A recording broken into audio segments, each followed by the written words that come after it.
Hello students, welcome to the cosmic centre for learning English. मैं Saravan sir और आज आप लोग का मैं पुनः टेंस सीरीज़ में स्वागत करता हूं। पिछले वीडियो में हम लोगों ने प्रेजेंट सिंपल टेंस को जाना था, प्रेजेंट इंडेफिनिट को जाना था, उसके कंसेप्ट को जाना था, फिर टाइम और टेंस के अंतर्गत कैसे उसका इस्तेमाल होता है, ठीक है, अदर टेंस के रेफरेंस के लिए, अदर टाइम पीरियड को रेफरेंस करने के लिए, वो भी हम लोगों ने देखा था, उसके रूल सारे। आज हम लोग प्रेजेंट कंटिन्यूअस में आते हैं। तो प्रेजेंट कंटिन्यूअस में उसके स्ट्रक्चर, आइडेंटिफिकेशन, ठीक है, और विथ एग्जांपल्स उसको समझ लेते हैं। फिर नेक्स्ट एक्सरसाइज में जब हम लोग करेंगे इस पर्टिकुलर टेंस पे, ठीक है, एक्टिव टू पैसिव वॉइस या फिर और भी जो एक्सरसाइज होंगे, उससे हम लोग कंसेप्ट और फिर इसके इस टेंस का इस्तेमाल टाइम और टेंस के अंतर्गत कौन कौन से टाइम पीरियड को रिफरेंस करने के लिए होता है, ठीक है, रिप्रेजेंट करने के लिए होता है, हम लोग देखेंगे अगले वीडियो में। चलिए आते हैं टॉपिक पर। प्रेजेंट कंटिन्यूअस टेंसेस को दूसरे शब्दों में प्रेजेंट प्रोग्रेसिव टेंस भी कहते हैं, प्रेजेंट इम्परफेक्ट टेंस भी कहते हैं। मैंने बताया था फर्स्ट टेंस का सीरीज़ मैंने स्टार्ट किया था, फर्स्ट वीडियो में ही मैंने एक्सप्लेन किया था उसको। चलिए, तो तीन नामों से इसको जानते, कन्फ्यूज़न में नहीं पड़ना है, चाहे इम्परफेक्ट कहे, प्रोग्रेसिव कहे या फिर इम्परफेक्ट कहे। फर्स्ट आइडेंटिफिकेशन, पहचान, कि अगर सेंटेंस हिंदी में है तो कैसे पहचान करेंगे कि कौन सा स्ट्रक्चर हमें इस्तेमाल करना है इंग्लिश करने के लिए या इंग्लिश में उस सेंटेंस को बोलने के लिए, लिखने के लिए। तो सिंपल, बहुत सिंपल है कि उसके जो हिंदी के सेंटेंस है ना, उसके वर्ब के अंत में रहा हूँ, रहे हैं, रही है होना चाहिए। जैसे मैं पढ़ रहा हूँ, मैं पढ़ा रहा हूँ, ठीक है, वे लोग खेल रहे हैं, है ना, खेल रहे हैं, पढ़ा रहा हूँ, ठीक है, पढ़ रहा हूँ। बात समझ में आई? तो ऐसे सेंटेंस जब रहे तो समझ जाना चाहिए ये प्रेजेंट कंटिन्यूअस का है और उसी का हमें स्ट्रक्चर अपनाना होगा इंग्लिश करने के लिए, इंग्लिश में बोलने के लिए अथवा लिखने के लिए, ठीक है। चलिए, तो ये पहचान हो गया। दूसरा एक्टिव स्ट्रक्चर में आता है। चूँकि मैं एक्टिव पैसिव दोनों बता रहा हूँ इसलिए बहुत इंपॉर्टेंट है और साथ साथ लेके चले। और पर्टिकुलरली स्पोकन सीरीज़ जब मैं स्टार्ट करूँगा, बिना टेंस के आप बोल नहीं सकते, इसमें कोई संदेह नहीं, कोई डाउट नहीं। इसलिए आप टेंस को बहुत बढ़िया से देखो, टेंस और वर्ब का, ठीक है, बहुत ज़्यादा ज़रूरत है स्पोकन के लिए।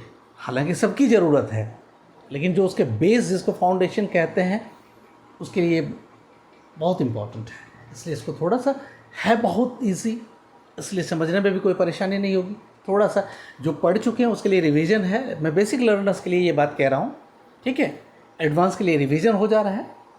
चलिए, एक्टिव स्ट्रक्चर में देखिए, subject plus is are am, ठीक है। इस पर्टिकुलर टेंस में मैंने यहाँ पे नोट करके दे दिया। इतनी चीज़ याद रखनी है, बहुत सिंपल है। इस टेंस को पहचानेंगे कैसे? हिंदी में तो आपने पहचान लिया, रहा हूँ, रहे हैं, रहेगा तो प्रेजेंट कंटिन्यूअस जानेंगे। अगर इंग्लिश में सेंटेंस रहे तो कैसे पहचानोगे? तो सीधा सीधा उसका स्ट्रक्चर याद रखना है। तो स्ट्रक्चर से पहले और एक मैं यहाँ पे शॉर्ट फॉर्म में उसको दे देता हूँ। वर्ब का इस्तेमाल किस रूप में होता है? देखिए, helping verb is are am होगा और V4 होगा, यानी V1 प्लस ING। अगर ईज आर एम, ठीक है, ऑक्सिलरी वर्ब, तीनों में से किसी का इस्तेमाल होता है, वो डिपेंड करता है सब्जेक्ट पर, ठीक है। तो ईज आर एम का अगर प्रयोग हुआ है और वर्ब का fourth form means V1 plus ING का प्रयोग हुआ है, तो ये आंख बंद करके ये समझ लेना चाहिए क्या है? प्रेजेंट कंटिन्यूअस है, ठीक है। आंख बंद करके समझना नहीं है, मैं कह रहा हूँ, ठीक है, वो कहावत की तरह, लेकिन आप समझ लीजिए कि ये आसानी से आपको समझ में आ जाना चाहिए कि ये प्रेजेंट कंटिन्यूअस का है। और इसी को अगर पैसिव में बदलते हैं, पैसिव में क्या याद रखना है? ईज आर एम तो प्रयोग होगा ही, उसके ईज आर एम के साथ बींग लग जाता है, is being, are being, am being, ऐसा, ठीक है। और उसके साथ एक बात तो मैंने पहले ही बताया था, मैं इसका अभी इसके जस्ट तुरंत बाद एक मैं चार्ट दे दूंगा, ठीक है, कि किस टेंस के एक्टिव फॉर्म में कौन से ऑक्सिलरी वर्ब, कौन सा मेन वर्ब लगता है। तो उससे क्या होगा कि आप रेफरेंस के लिए उसको देखोगे तो पूरे स्ट्रक्चर देखने की ज़रूरत नहीं पड़ेगा, ठीक है। इसका तुरंत बाद में दे दूँगा। चलिए, तो active is are am before और पैसिव में is R M plus being, माने इज बीइंग या आर बीइंग या एम बीइंग का प्रयोग होगा और उसके साथ वर्ब का थर्ड फॉर्म लगेगा, क्योंकि पैसिव वॉइस में हमेशा वर्ब का थर्ड फॉर्म लगता है कोई भी टेंस हो। तो इसलिए वो निश्चित हो जाना है कि पैसिव अगर है तो मेन वर्ब का थर्ड फॉर्म लगेगा। अब देखिए, इज आर एम का प्रयोग आप जानते हैं, जो मैं उन सारे स्टूडेंट के लिए फिर से रिपीट कर रहा हूँ, ठीक है। आप अपने आप को थोड़ा सा उबाऊ महसूस नहीं करेंगे यहाँ पे कि इज आई का प्रयोग, आई कौन सा पर्सन में है, फर्स्ट पर्सन में, तो आई के साथ किसका प्रयोग करेंगे, आई फर्स्ट पर्सन सिंगुलर नंबर है तो उसके साथ ऑक्सिलरी वर्ब एम लगता है, ठीक है। वी फर्स्ट पर्सन का प्लूरल फॉर्म है तो वी के साथ आर लगाते हैं। तो मैं बता यहाँ पे लिख दिया है कि किसके साथ क्या लगेगा, आई के साथ एम लगेगा, यू वी दे, ठीक है।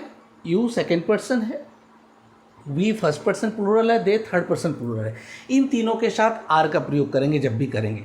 और ही सी इट, ठीक है, ही सी इट अगर सब्जेक्ट आता है या कोई नेम, कोई भी नेमिंग वर्ड सिंगुलर नेम अगर आता है, ठीक है, तो उसके साथ इज का प्रयोग करेंगे। तो इतना याद रखेंगे तो सारे टेंस में आपका काम आएगा ये, ठीक है। जहाँ भी ज़रूरत पड़े इज आर एम का, ठीक है, उस सारे सेंटेंसेस में जहाँ पे इसकी ज़रूरत होती है। तो अगर आई है सब्जेक्ट तो उसके साथ एम लगेगा, अगर यू वी दे है तो उसके साथ क्या लगेगा, आर लगेगा, और ही सी इट नेम अगर रहता है तो उसके साथ इज लगेगा। चलिए हम लोग स्ट्रक्चर में आते हैं और एग्जाम्पल से समझते हैं। एक्टिव स्ट्रक्चर इस टेंस का subject plus is are am, is और आर और am plus V4, V1 plus I N G मैंने लिख दिया अलग से भी, ब्रैकेट में V4 कर दिया है, ठीक है, उसी को कहते हैं V4 plus object plus complement. Complement means other words, ठीक है। सब्जेक्ट वर्ब ऑब्जेक्ट के अलावे जो वर्ड्स होते हैं सेंटेंस को कंप्लीट करने के लिए उसको हम क्या कहते हैं, अदर वर्ड्स या कॉम्प्लीमेंट कहते हैं। नेक्स्ट इसके एग्जाम्पल देख लेते हैं। स्ट्रक्चर हो गया ये, सी इज राइटिंग अ लेटर। अब इस स्ट्रक्चर से इसको पहचान लेते हैं कौन सा सब्जेक्ट है। तो सब्जेक्ट तो मैं पहले कई बार एक्सप्लेन कर चुका हूँ कि सेंटेंस में जो एक्ट करता है, जो काम करता है, जैसे यहाँ राइटिंग का काम सी कर रही है, सी सब्जेक्ट है, या फिर किसी सेंटेंस में जिसके बारे में बाकी सेंटेंस कहता है, ठीक है, उसको हम क्या कहते हैं, सब्जेक्ट। तो वो अभी का टॉपिक नहीं है, वो मैं कई बार एक्सप्लेन कर चुका हूँ, बाद में भी करूँगा, लेकिन अभी हम लोग इसमें आते हैं। तो सी सब्जेक्ट हो गया, इज ऑक्सिलरी वर्ब हो गया, मीन्स हेल्पिंग वर्ब, ठीक है। सी थर्ड पर्सन सिंगुलर नंबर, मैंने यहाँ पे लिख दिया है, ही सी इट और नेम के साथ इज लगता है, तो सी के साथ इज लगा। Writing before a letter object और नाउ यहाँ पे क्या हो गया, कॉम्प्लीमेंट हो गया।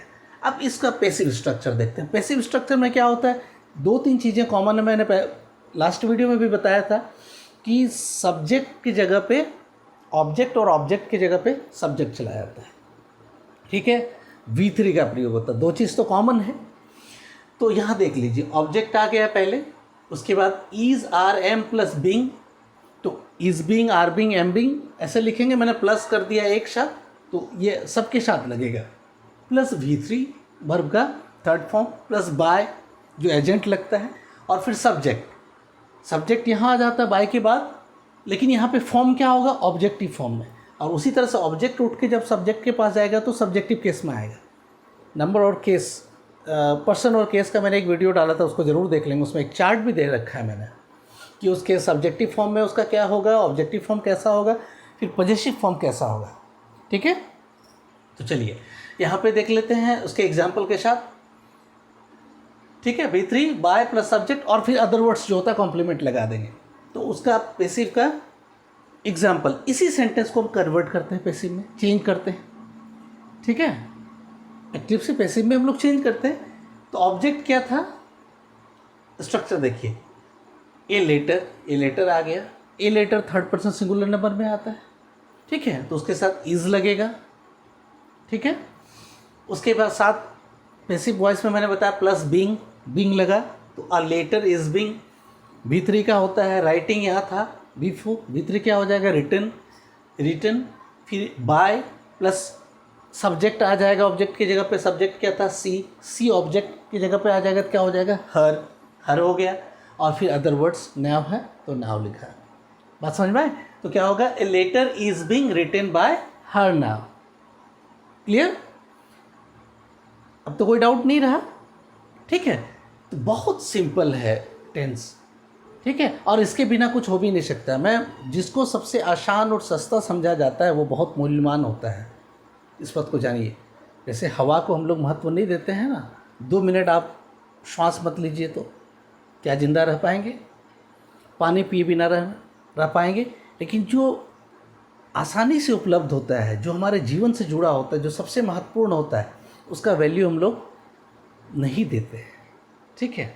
ऐसा नहीं, इसलिए टेंस ये जो है बहुत महत्वपूर्ण आपके लैंग्वेज के लिए, ठीक है, फाउंडेशन है। इसलिए इस पे आसान भी है, इसलिए उसको आसान होने के कारण उसको इग्नोर करके ना चले, उतना ही महत्व इसको देंगे, ठीक है?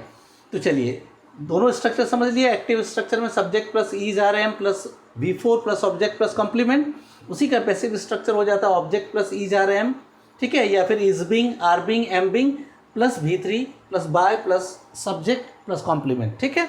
एग्जाम्पल से हम लोग समझ ही लिया। मैंने बता दिया, इस टेंस को समझने के लिए इतना अगर याद नहीं रखना है इतना याद रखिए। एक्टिव में is R M plus V4 तो समझ जाइए वो एक्टिव है। पैसिव में जब भी बदलना होगा तो is being, are being, am being plus V3 करेंगे, ठीक है? और इज का प्रयोग किसके साथ होगा? ही, सी, इट और नेम के साथ, ठीक है?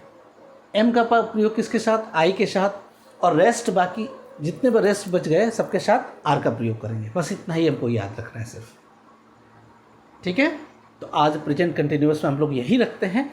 नेक्स्ट वीडियो में इसके हम लोग एक्सरसाइज कुछ करेंगे और कंसेप्ट समझेंगे उसका, ठीक है? और इस टेंस का टाइम और टेंस के अंतर्गत फ्यूचर टाइम रेफरेंस के लिए, ठीक है, या फिर और कहाँ इस्तेमाल हो सकता है, वो सारे रूल्स हम लोग जानेंगे। आज यहीं पर गुड बाय।